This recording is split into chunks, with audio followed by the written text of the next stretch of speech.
Hi guys, week number 9. I hope you had a great weekend, week of advising. So I would like to start with that. If you are one of my advisees, I have shared a document. So we'll have advising tomorrow on Wednesday and then next week the same days. Please pick a time slot that works for you. Have a plan and I will advise you, and then at the end of the day you will choose what you need to do. Okay, so have a plan and make sure I give you your pin in case I forget after our 15-minute session. Okay, that's one other thing that I want to talk about, and I have my notes right here, is the midterm grades. So some of you got discards. I don't want you to get discards. The midterm grades are a useful tool. Use it during advising, understand where you stand, adjust your plans and your effort accordingly. We'll have a lot of time left. So I want to send out a positive message that there are a lot of opportunities. Just make sure you understand some courses like PED212 are core courses, are major courses, which means if you don't want to retake it, you need a C or above, okay, as your final grade. Also, don't forget that whatever you got for your midterm grades, it did not include any extra credit you may have been awarded already. So there's that.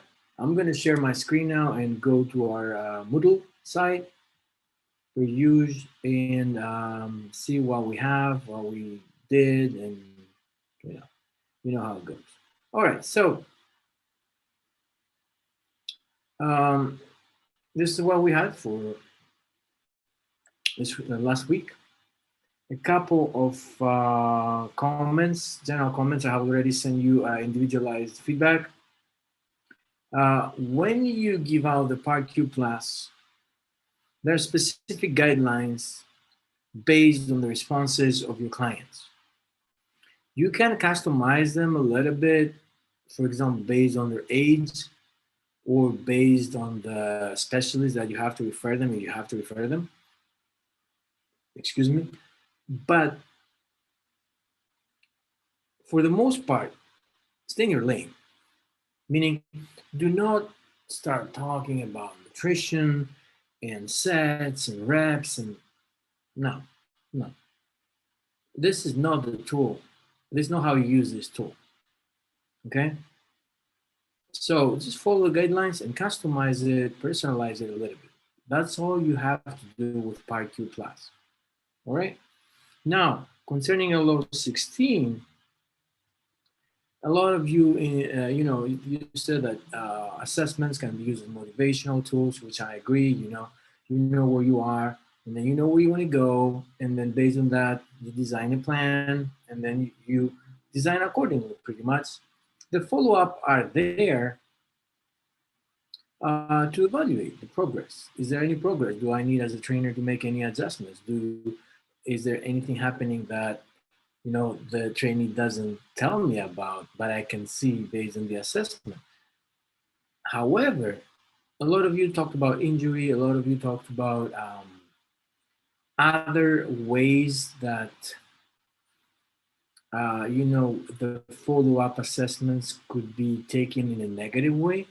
What I wanted to point out is that a big thing here is frequency, the timeline. You cannot expect me to show huge progress or any kind of progress in 3 days a week, right? So yes, use them wisely. Use them in a frequency that can actually give you information, but at the same time does not discourage the trainee. Worst case scenario, if you want some kind of information and it's really, really important for you, If there's a way not to share that information, then don't. And just use it for whatever adjustments you need to make at the end of the day, if it's really important for you to make weekly assessments. Okay. All right. Now, what do we have for next Sunday? You see here we have articles. Okay. We have 4 articles.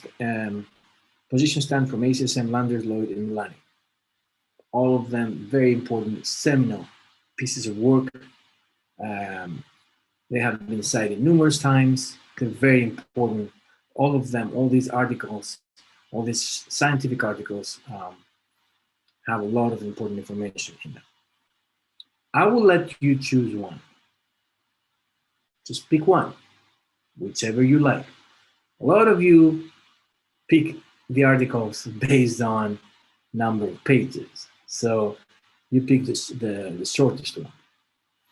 The shortest one doesn't necessarily mean it's the easiest one or the one that is most interesting to you or the one that will motivate you the most to work, harder.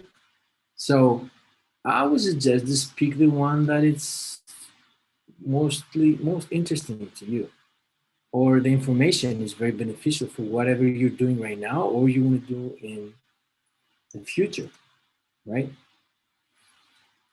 Please don't pick based mainly on number of pages. Anyway, there's that. And if I go back,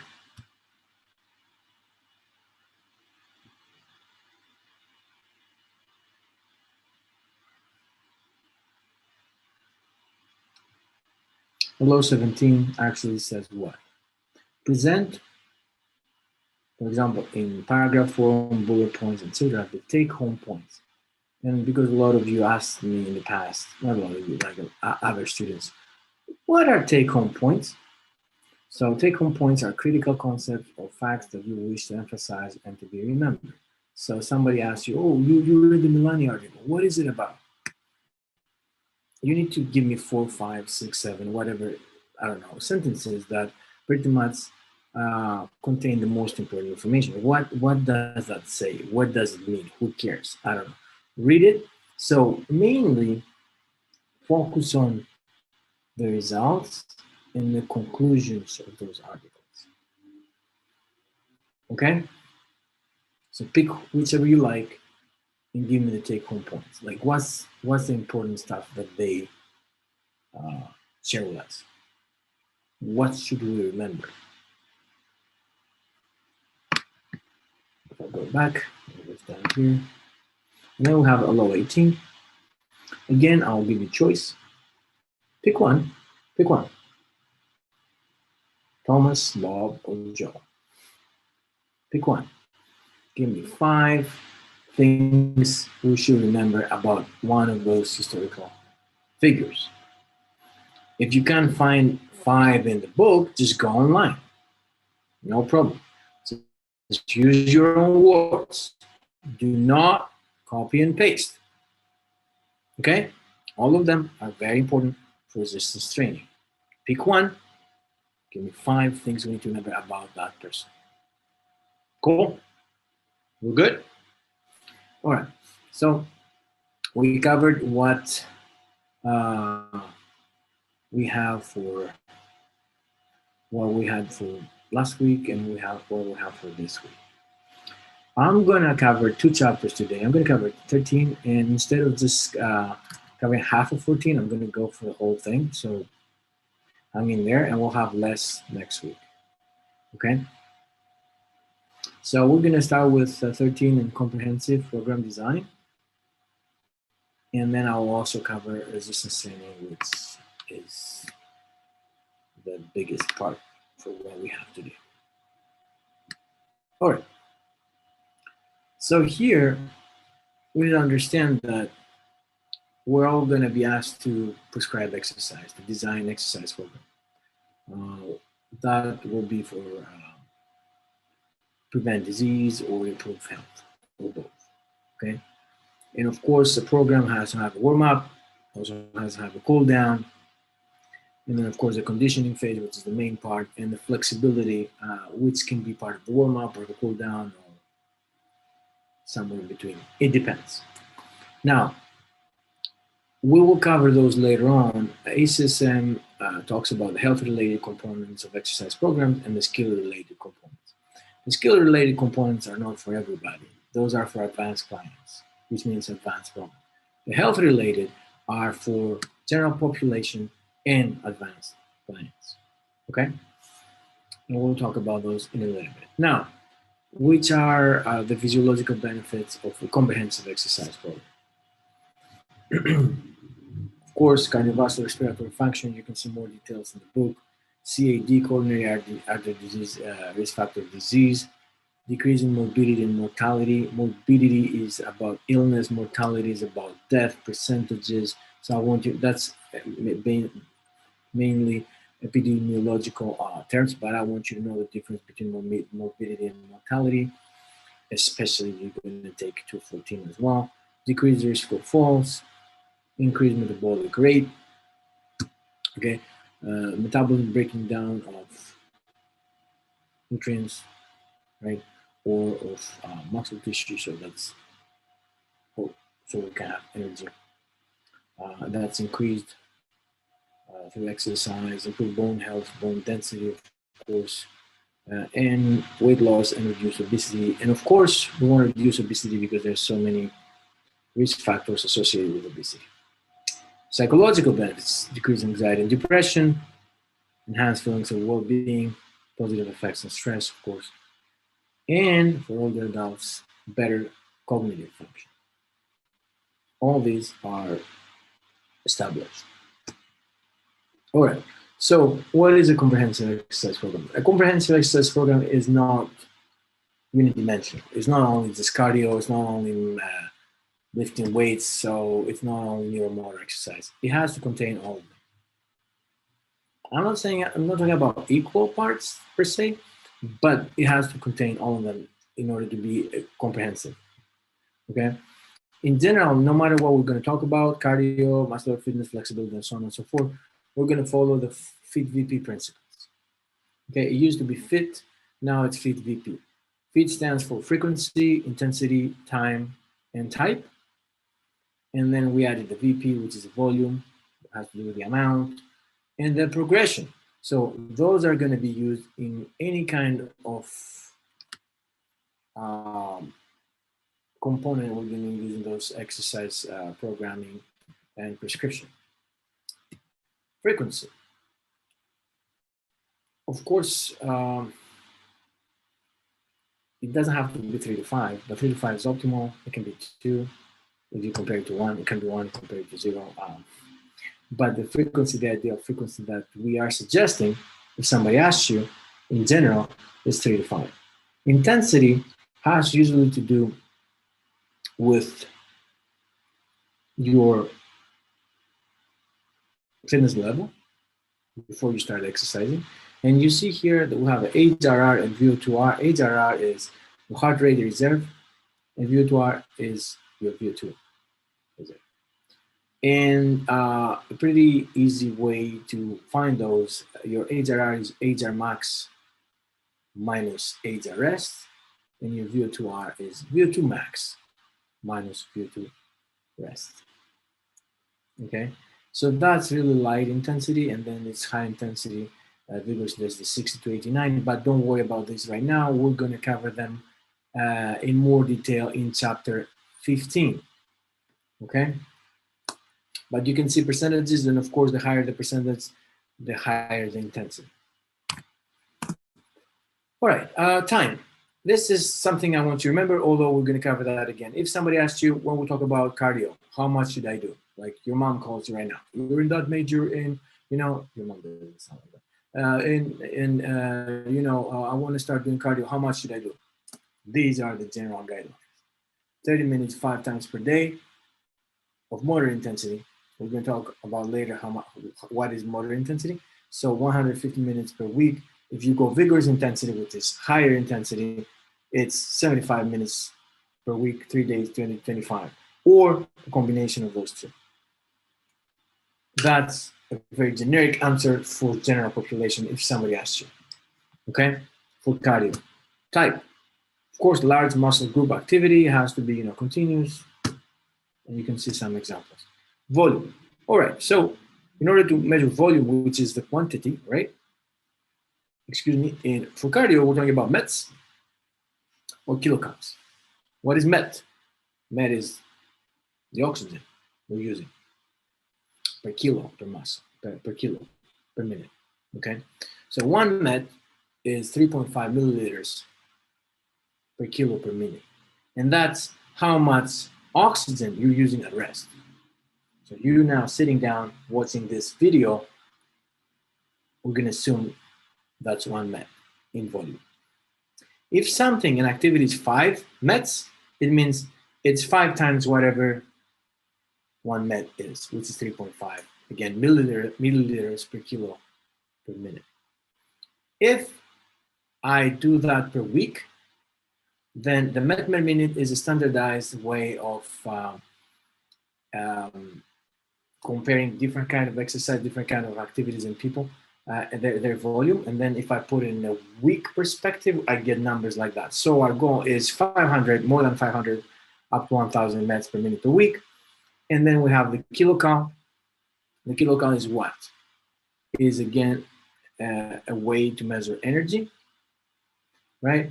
And 1 kilocal, a lot of times we talk about calories, but we mean kilocalories. 1 kilocalorie has 1,000 calories. And here we measure them per week, okay? What is 1 calorie? Amount of energy we need for 1 watt.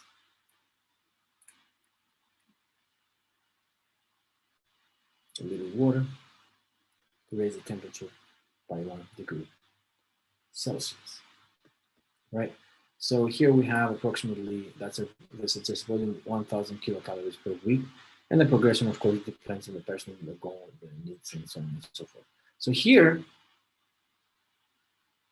you can see what the MET is up there, 3.5 milliliter per kilo.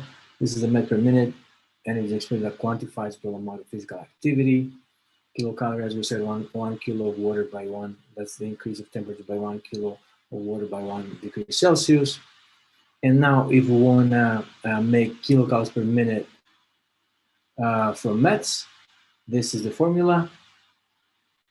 We divide it by 200. So here in this example, we have a 70 kilo male jogging, and jogging we know already that is 7 METs, and that person is jogging 3 days per week for 30 minutes. We say 7 METs times 30 minutes times 3 times per week. That's 630 METs per minute per week, which is pretty cool, right?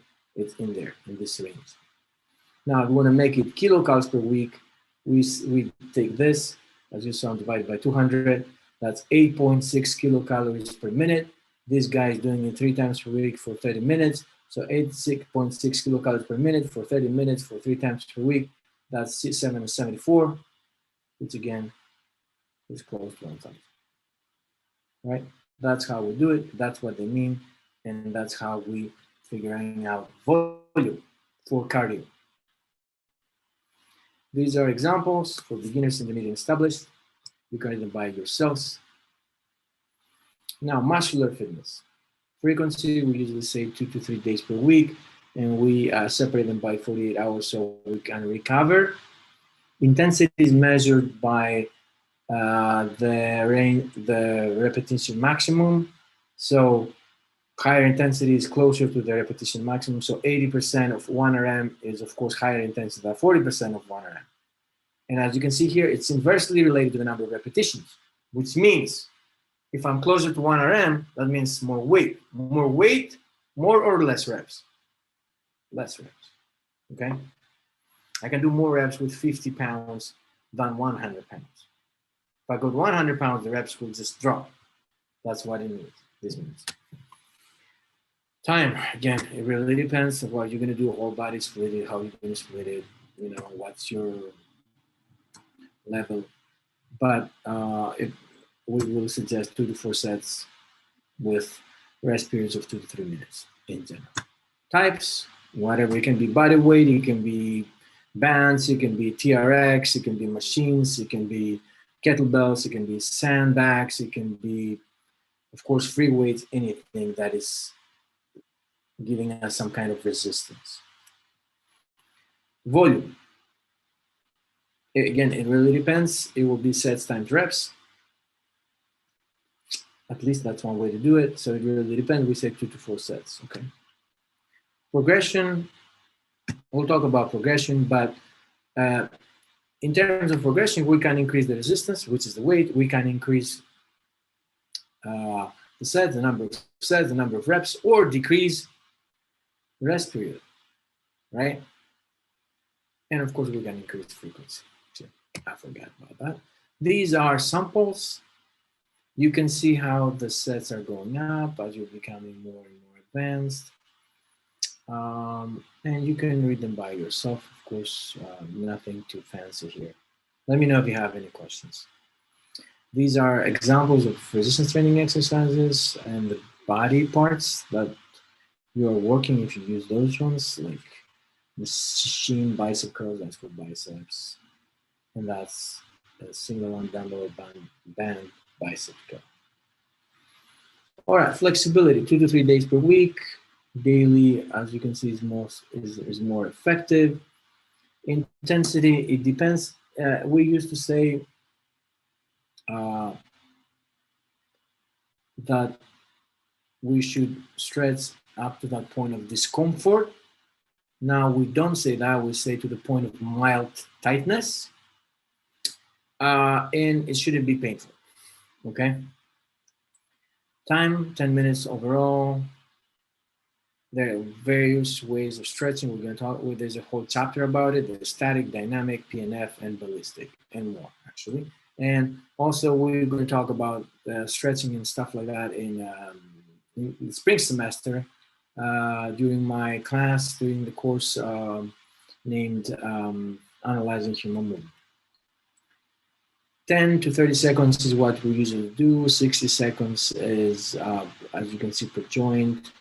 I'm not going to explain PNF right now. It's great, it's awesome, but it's very technical, so we'll talk about that later. And if you don't know how to do it, do not do it until you learn. Neuromotor exercise, 2 to 3 days per week. We don't know exactly the guidelines. We don't have enough information. But concerning intensity here, it's really interesting because you can manipulate base of support. As you can see, center of mass and peripheral cues. We have great examples here. Base of support, if you can have the feet apart, of course, is easier if you do this. Tandem or semi-tandem, okay? Center of mass, if you lean forward, backward, if you take one arm out or the other arm out or forward, that changes the center of mass. And it doesn't really have to be static. You can see that it can actually be dynamic. You can walk, you can put cones, and you can just zigzag, manipulate the center of mass and make it more challenging. Peripheral feedback, right? If you close one eye, you close two eyes, it makes it even harder, right?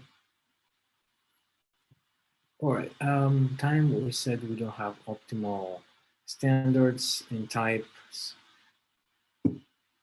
It can be a lot of activities. We'll talk about that when we read that chapter. You see some examples though, as well, like Tai Chi, Pilates, and yoga. Examples of balance program. And you can see the progressions in there, level 1, 2, 3, and challenge, all the way to the right. That's a beginner that exercise program overall. That's an intermediate level, and that's an established. Again, sorry, feel like sneezing. It's not set in stone, but these are great examples if you're not experienced enough just to follow until you are in a position to, be more creative. All right, these are the skill-related components that I talked to you about in the very beginning. So that's not for everybody. We covered the health-related. These are the skill-related. These are for advanced clients. Not everybody wants reaction time or balance or agility and stuff like that. So those are for people who really need those, such as athletes. In general, a session has to have warm-up and cool-down. And then the conditioning phase is in the beginning, and it depends on what you're going to do here. The stretching can be part of cool down, part of the warm up. It really depends. Of course, the longer this is, the longer this should be, and the longer this should be. The higher the intensity here, the longer this should be, and also the longer this should be to bring you back to homeostasis, back to where you started, the equilibrium that you had in the very beginning. Take home points from this chapter before we move to the next chapter, which is actually the resistance training one. A complete fitness program provides many physiological and psychological benefits. With an understanding of these benefits, a PT, a personal trainer, can provide clients with the appropriate guidance regarding cardiorespiratory exercise, resistance training, and flexibility exercises, as well as balance training or skill-related activities as needed to achieve individual client goals. I'm going to stop sharing this. And I'm going to try to move quickly to the next chapter, which is, we have plenty of slides for chapter 14. All right, let me share chapter 14 right here. Boom. And there we go. So now that we talked about the components of the comprehensive program, we're going to take one of those, which is the resistance training one. Okay. Here's some great names that I'm not going to give a lot of information because that's part of your LO. The first two have to do with establishing a specific way of doing resistance training, and especially in terms of rehabilitation. The second two are scientists that provide a lot of scientific data. Bob Hoffman has to do with Olympic lifting and powerlifting, and the Weider brothers are more towards bodybuilding. They had their own magazines, and kind of a huge conflict with the Hoffman way of lifting weights because they had different philosophies behind it. Of course, although the science behind resistance training is in its relative infancy.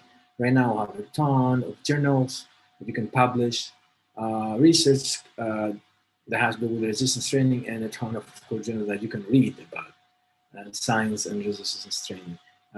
These are a couple of examples. One is ACSM Journal, and the other one is NSCA. NSCA stands for National Strength and Conditioning Association. All right, in general, the first two, they're trying to explain that resistance training, resistance exercise for our book means a whole session, and resistance training means the overall program. Okay, cool. Now, let's talk about more important stuff. Specificity of training. What do you think that means? That means that the way we train, let's say we train legs, only we'll see some kind of progress in leg. Like the muscles you train, the muscles, those muscles are going to adapt, and nothing else is going to change in response to that training. So you're not going to see any difference in your biceps, for example, right? That's the specificity of training. So if you have a specific goal, you have to train accordingly. All right. Then we have the same principle, specific adaptations to impose demands. And here we'll see adaptations to specific demands to based on the exercises. So if we have high number of repetitions, we'll see specific adaptations to resisting fatigue, and of course to specific adaptations towards muscular endurance. That's what I was looking for. Progressive overload means, of course, that we progressively increase the load, right? Because exercise is another stress. So you start with a 5-pound dumbbell, your body gets used to it, then you move to 6, 7, 8, 9. If everything else, of course, sets, reps, rest periods, frequency, and everything remain the same. Variation training, nobody can do the same forever because you adapt and then you're done. There's no progress anymore. So there has to be some kind of variation, even if the goal in general remains the same. Prioritization of training. There are plenty of goals when you train. However, you cannot have 5 primary goals. Just a random example. You need to prioritize what's the most important thing for you. Power, okay. Muscular endurance, okay. Strength, okay. What is it? Hypertrophy, cool.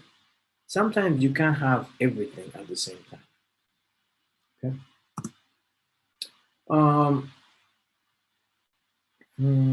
The decisions during your design have to be, of course, based on science,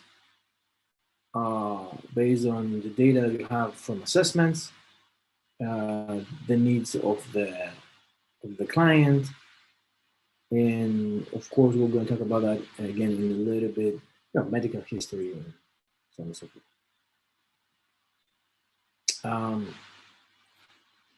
Who is going to see a bigger change, do you think? Somebody who is very well trained or somebody who's deconditioned? If you said deconditioned, of course, you're right. It's like you're trying to help somebody lose weight who's 350 pounds. Of course, that person will see a bigger difference. It's the same thing. Somebody is coming to the gym for the first time. There was a huge progress in, for example, the weight they're using in the first 3 to 4 weeks. Huge compared to somebody who has been lifting for 6 years. I hope that makes sense. Because as you can see in the second dot, as training progresses, gains decrease. Okay, and that's okay. That's normal. That's expected. And of course, everything is linked to our genetics. In the beginning, we need to do a needs analysis. What do we need exactly? What does the client need? How much time do you have for those needs? Which groups have to be targeted more? And if we have any issues, health issues, pains, old injuries and stuff like that. We need to know if they have trained before, and if they have, what they have done and for how long. And we need a baseline assessment. We talked about baseline assessments. We do those fitness assessments so we know where they are when they begin. And then if we know where we are and then we know where we want to go, we can prescribe the exercise to take us from point A to point B. Always keep records.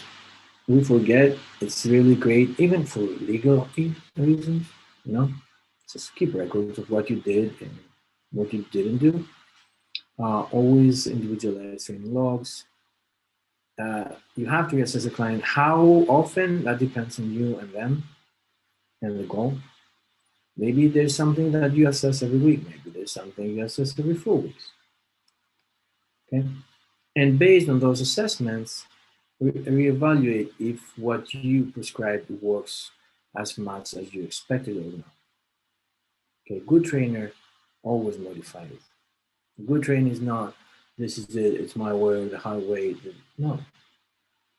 You start and you write the best thing you can write based on the information you have. And then you see how it goes and you adjust. That's a good trainer. Okay? No ego in there. There has to be some modification in general based on their anatomical characteristics, like big, really tall, the needs, like what they can do, and how fast or how slow they adapt to whatever you prescribe. Some people just genetically adapt faster, or slower. Always ask for feedback. And feedback, you can take it from the client. And one way to take it is with the openly, express something like, I like this, or this hurts. Or you ask them, you actually ask them, what do you feel this? How much, is it hard for you? Are you sore today? Like, you need some kind of feedback, right? And then also you can get information physically. What I always say is any exercise as an assessment, just if you're experienced enough and you look at them, you know a lot before even asking, right? You see those physical signs, as they say, of discomfort or pain, and then you see when the break technique, and you understand. Proper progression, always be safe. Safety is always important, and you need to understand that there is a clinical pathology called rhabdo, and rhabdo is not a joke.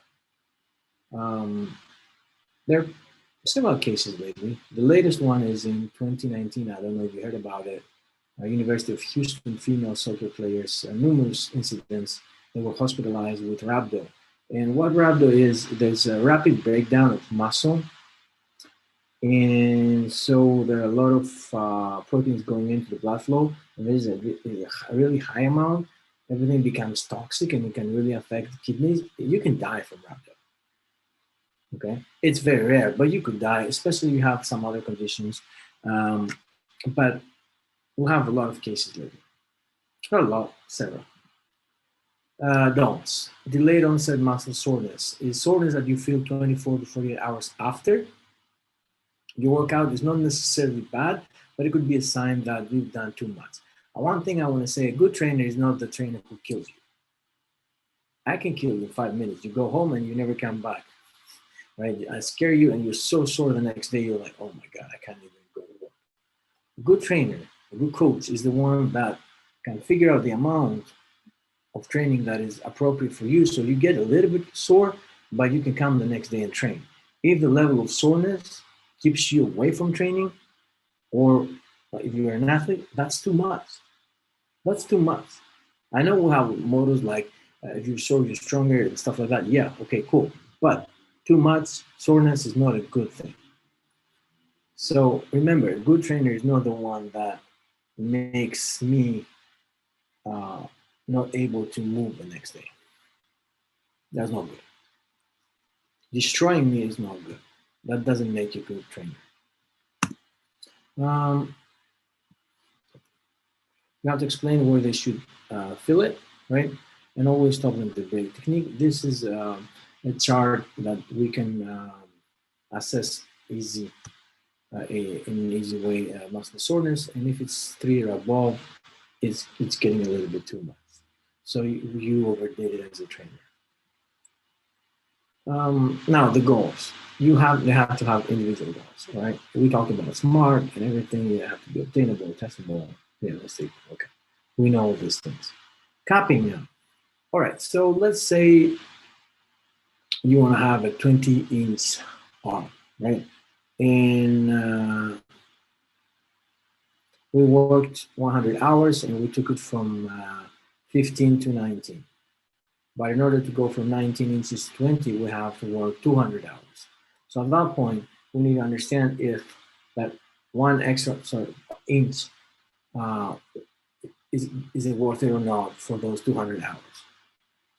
If it doesn't, and we can use them for something else, then we'll go into capping. So we need to see if something is important based on the effort and the time and the energy we need to invest. All right, what else do we have here? Unrealistic goals. Oh yeah, of course, all the time. You'll talk with people, I want to lose 50 pounds in a month.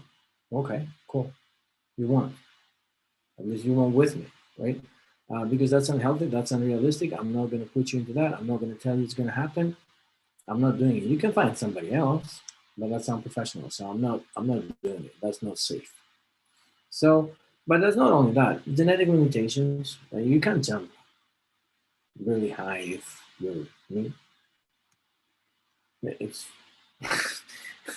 it's something that is pretty much set in stone. Like, you know, if you're designing programs without any scientific principles backing it up, if somebody has thinks they're big but they're small, they think they're big. So like a cool term that we lately use is bigorexia. People that want to be huge all the time, they think they're small. Males, more specifically male bodybuilders may have that. Of course, if they quit too early. And as you can see at the end of the day, the question is, if what we prescribe can actually do what our clients want, need. Modalities. Now, there's so many things we can use, right? But anything we use, as you can see, depends on the needs, goals, experience, and limitations of the client. Now, different kind of modalities. We have the variable resistance devices, okay? So here, the resistance changes throughout the range of motion. I'll talk a little bit about the arm cam and pulley arrangements. These can be, we talked about that before. They can make lifting weights easier because they have the pulley systems and there are different kind of pulley systems. That's fine. Elastic bands are great, easy to carry, very cheap, easy to use. However, as you understand, one major disadvantage is that as you pull them, let's say for tricep extension, they are stretching more at the end of the movement, which means they're harder at the end of the movement, which means there's not the same resistance throughout the whole range of motion. If that's something that you're looking for, cool. Most likely it's not though, unless you have something very specific in your program. And that's the main disadvantage of elastic bands. All right, I want us to look at this. All right, so movements can be, this is the strength curve, okay? And it can be, we'll have three basic ones of the ascending, descending, and the bell curve. So the ascending is when the same weight feels heavier at the end of the movement. Example, chin-ups.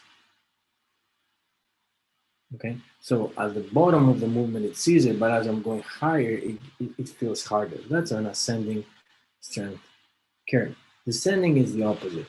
The bottom part of the movement feels heavier. Example, squatting.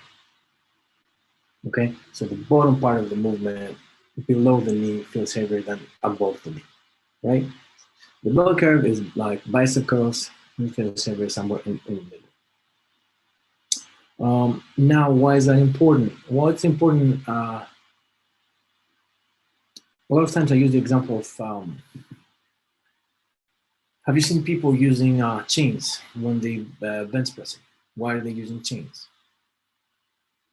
Because as you're pushing up, right, more of the chain comes off of the floor, so it becomes heavier in the upper part of the movement. Who cares? Well, it's harder at the bottom part, so it is a descending strength curve. By adding the chains, you just can make it parallel here. You make this harder, so you shift it from here to something like this, or like this, if you want. Like I'm talking about that pinkish one. So the upper part that was easier, now with the chains becomes harder. So I'm changing, I'm manipulating the strength curve. That's what they're doing, whether they know it or not, whether they do it because it's cool or they actually have a reason behind it. External resistance does not change. Those are the dynamic constant external resistance devices, DCER. We'll have the concentric phase and the eccentric phase that we're going to talk about in a little bit more in detail. Dumbbells, barbells, kettlebells, wall machines, and medicine balls are perfect examples of DCER. Now, free-form exercises, we have to use a lot of stabilizing muscles, and that's information that can be used for an LO that you will have next week, though. Multiple dimensions, we talked about planes, right? Planes of motion. So free weights, think about it. Almost unlimited range of motion because it's free weights.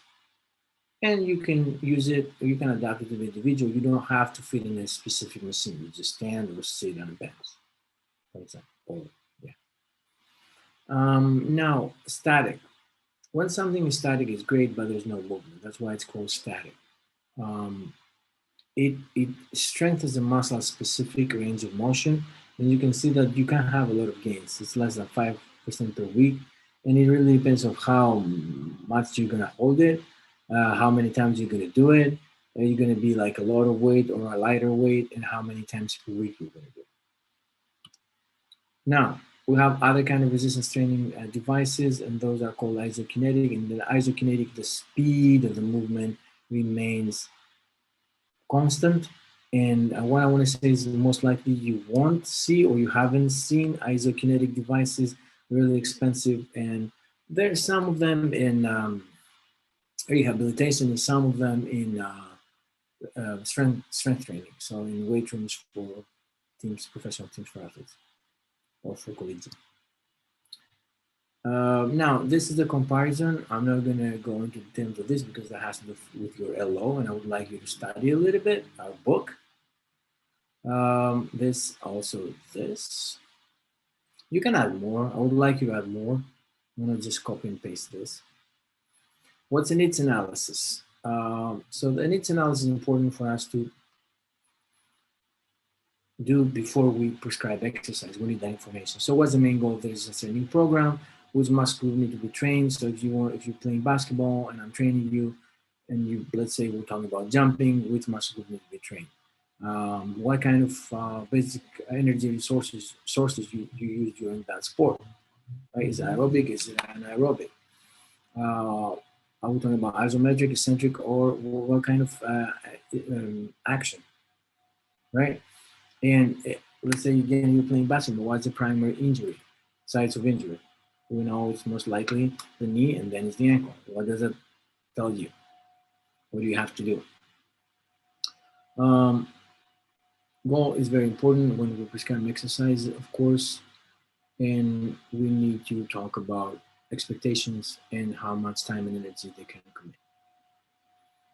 All right, so let's talk about biomechanical analysis.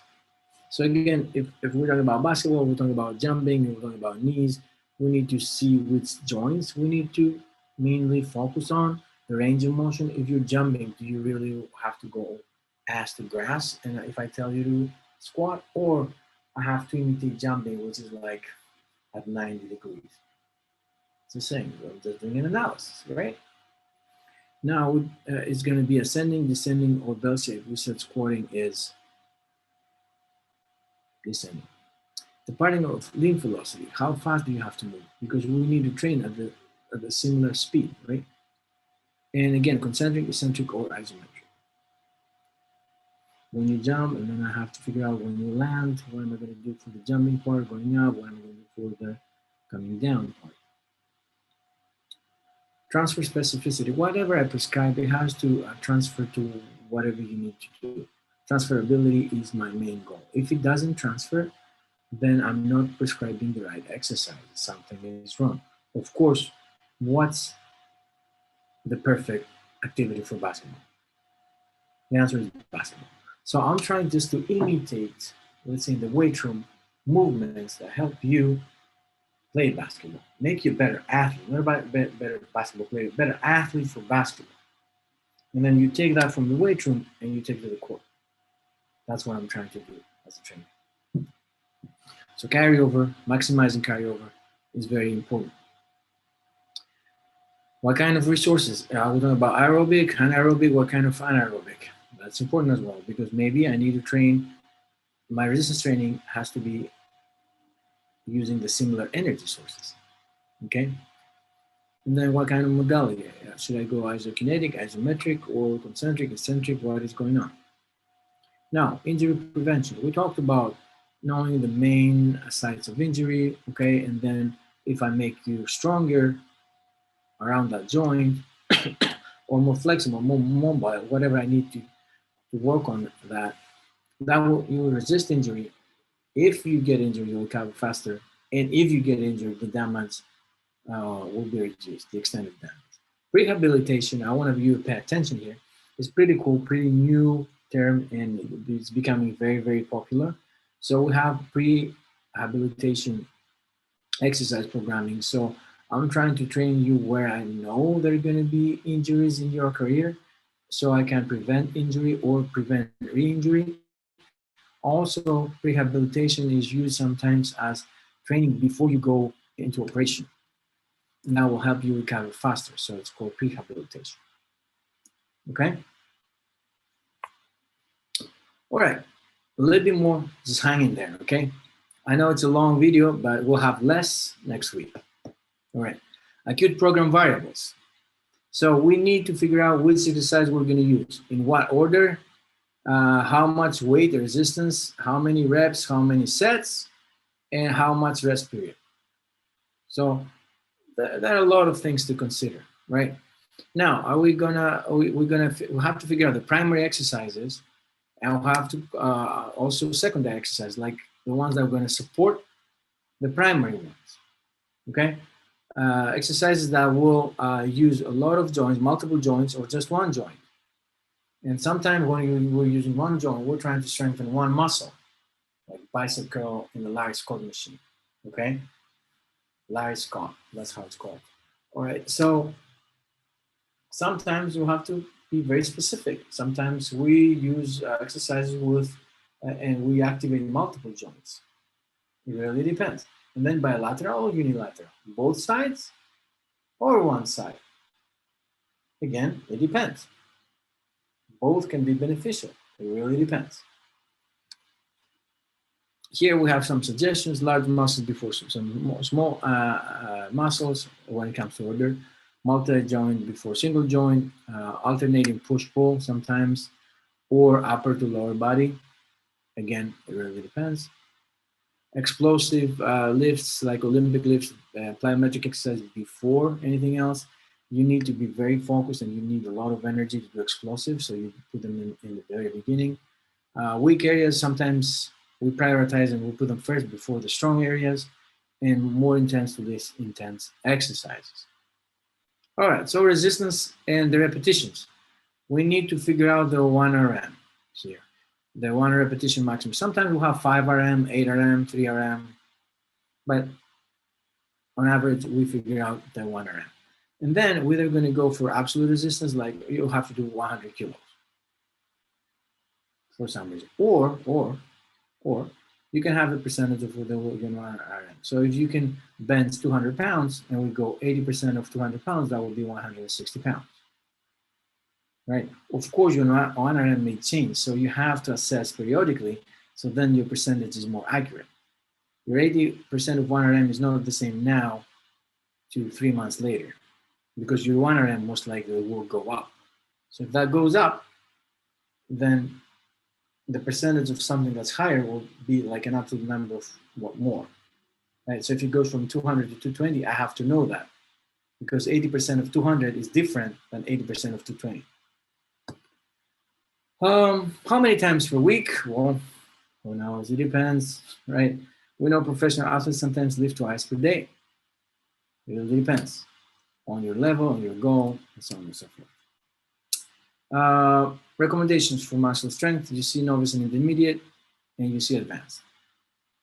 So if somebody asks you, those are general recommendations. This is for muscular hypertrophy. You see the rest period, you see the reps for novice, intermediate, and advanced. This is for muscular power. And now you see, I don't know if you noticed here, we're talking about 70 to 85% for hypertrophy for 1 RM. When we talk about power, we use way less weight. Way less weight. Because power has to do with time. So it's not only how much weight you're moving, but how fast you're moving it as well. So that's important. Don't forget that. Volume is usually the product of sets times reps times resistance. Okay? It has to be a long-term progression, of course, and sometimes we're just doing maintenance. So we keep it the same. We can keep it the same and we can manipulate. We can just increase the sets, decrease the reps, keep the resistance the same. Increase the resistance, put down the reps, take down the reps, keep the sets the same. So we can use the absolute number the same, and you can just play with all these 3 factors. Of course, it depends on the experience of training, and we also have to figure out the appropriate load. All right, again, here the resting period has to do with what we're trying to get ready for, right? Long sets, of course, you can replenish the ATP and the glycogen that you use, and you will have more energy. Shorter rest periods, you get tired easier because you won't have the time to replenish the energy you just used. Rest periods are very important. Not a lot of people pay a lot of attention on that, but they're really important because, as you can see, the duration of the rest period significantly influences the metabolic, hormonal, and cardiovascular responses. Okay. Heavy load requires more rest period, longer rest periods than moderate loading. And of course, as we age, we need more time in between the sets. These are some examples. That's what we mean by very short rest periods all the way to very long rest periods. All right, so we talked about muscles before. We said they have a threshold motor unit. So if there's not a lot of weight, we're going to use less motor units, and those that their threshold is lower. As we're adding weight, for example, we're going to use more motor units, and we're going to keep adding the ones that have higher threshold. That's pretty much it. That's the size principle. And as you said in one of your law, When you go all in, it means you're using everything you got, okay? Muscle actions. We have concentric, and that's important. I want you to remember that when the muscle is shortening. So if I'm doing a bicep curl, that's the concentric part. And as you can see all the way to the bottom here, the muscle is then that's eccentric. So from here to here, that's the eccentric. Think about other movements, trying to figure out which one is the concentric and which one is the eccentric part of the muscle action. If nothing moves and I'm just holding a bar like this or a dumbbell, that's isometric, that's static. There's no change in the length of my biceps muscle.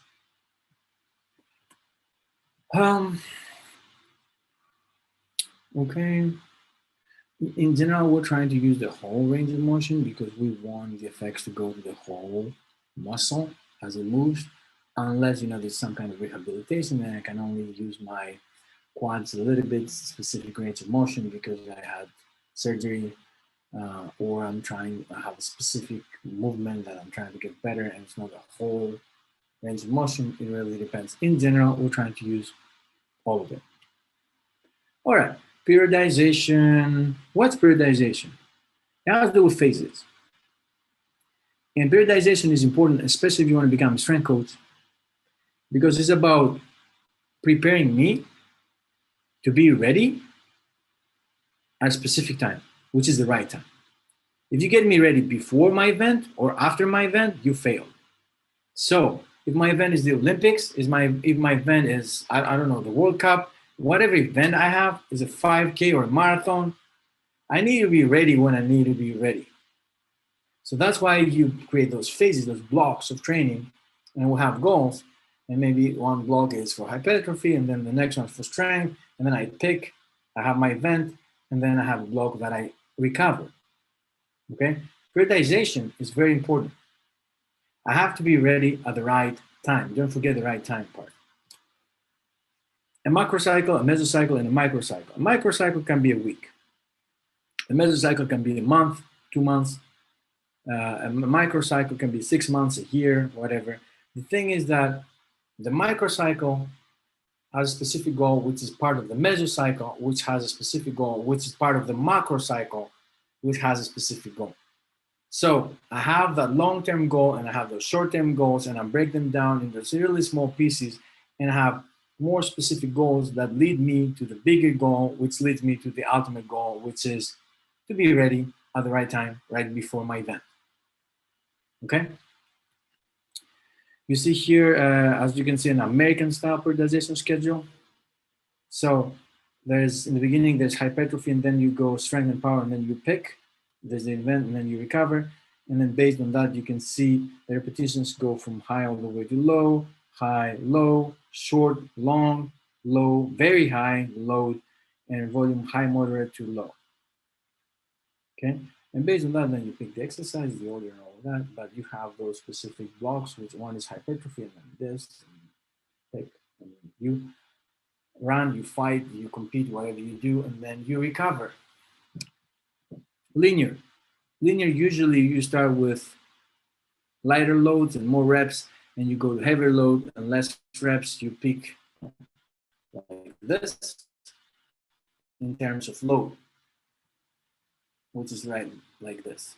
You see from 12 to 15, you go to 1 to 3. You compete. Go. Now, the reverse linear is, let's say you have a marathon, you start with heavy loads and you go lower loads, but there you're aiming for resisting fatigue. You're aiming for muscular endurance. And then you have the DUP, daily undulated periodization. It really changes within the week, the intensity and the volume, right? So you can see here, I go from 1 set to 3 sets to 4 sets, and then I have power day. It really depends. It's being used sometimes when you have weekly events. So you have like a high volume day and a low volume. It really depends. Let's say you play soccer, you probably you're doing a nonlinear periodization or undulated, okay? And then we have the unplanned flexible, which is you may have a 12-week microcycle and you have specific days of high load and low load, or high volume and low volume. But based on how you feel and what you're ready for, you can do more of something in the beginning and more of something else towards the end of the 12-week mesocycle. But at the end of the mesocycle, you've done all of them. There's no specific order. I hope that makes sense. So you pick whatever is optimal for you on any given day, but at the end of the mesocycle, you've done all the workouts, all the high loads and all the low loads, and the high volumes and all the low volumes. You just didn't have a specific order. You did what you felt was best throughout the mesocycle.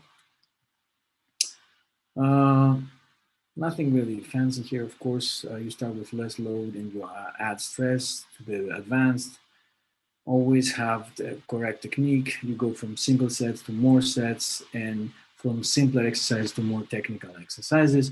Always interact with your client with professionalism, provide support, and always read what comes out because there's science coming out every day. I'm not talking about reading stuff that are not scientifically based, right? But there is a lot of science coming out, and we need to be informed and updated. Some people, have to see it, so you can explain it, but also just show them, and then let them do it and correct them.